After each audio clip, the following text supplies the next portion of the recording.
June কলকাতায় আসছেন প্রধানমন্ত্রী আসবেন, এটা গণতন্ত্রের স্বাভাবিক অংশ, কোনো আপত্তি নেই। কিন্তু একটাই প্রশ্ন, সেদিন তিনটি ঘটনা একসঙ্গে ঘটছে: প্রধানমন্ত্রীর সফর, আন্তর্জাতিক যোগ দিবস আর নিট রি এক্সাম। যোগ ব্যায়াম ভালো, শরীর সুস্থ রাখে, মন শান্ত রাখে, এ নিয়ে কোনো বিতর্ক নেই। কিন্তু নিট রি এক্সাম নিয়ে আছে গত কয়েক মাসে প্রশ্ন ফাঁস, বিতর্ক, কান্না। কারো স্বপ্ন ভেঙেছে, কেউ প্রাণ দিয়েছে, আর সরকারের ভুলের মাসুল দিচ্ছে লক্ষ লক্ষ ছাত্রছাত্রী। এবার নাকি কড়া ব্যবস্থা, টেলিগ্রাম বন্ধ, এয়ারফোর্স প্রশ্নপত্র পৌঁছে দেবে। বাহ, চমৎকার। কিন্তু এই প্রশ্নপত্রের নিরাপত্তা যতটা ভাবা হলো, পরীক্ষার্থীদের পথের নিরাপত্তা ভাবা হলো কতটুকু?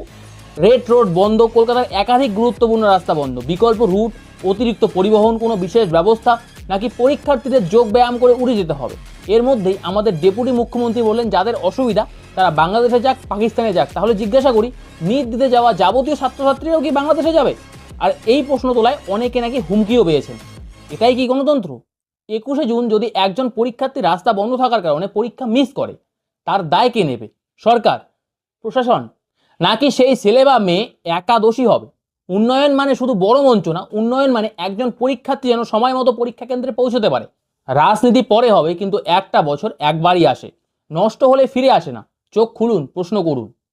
এছাড়াও পশ্চিমবঙ্গ সরকার নিট পরীক্ষার্থীদের জন্য কিন্তু নতুনভাবে আবার হেল্পলাইন বা হেল্প ডেস্ক চালু করেছে। জানি না কতটা কার্যকরী, কিন্তু রেড রোড বন্ধ এবং তার পাশাপাশি আরও কিছু রাস্তা বন্ধ, সেই বিষয়ে বিকল্প রুটের যেন পশ্চিমবঙ্গ সরকার ব্যবস্থা করে, কারণ আগামী কালকেই কিন্তু নিট রি এক্সাম।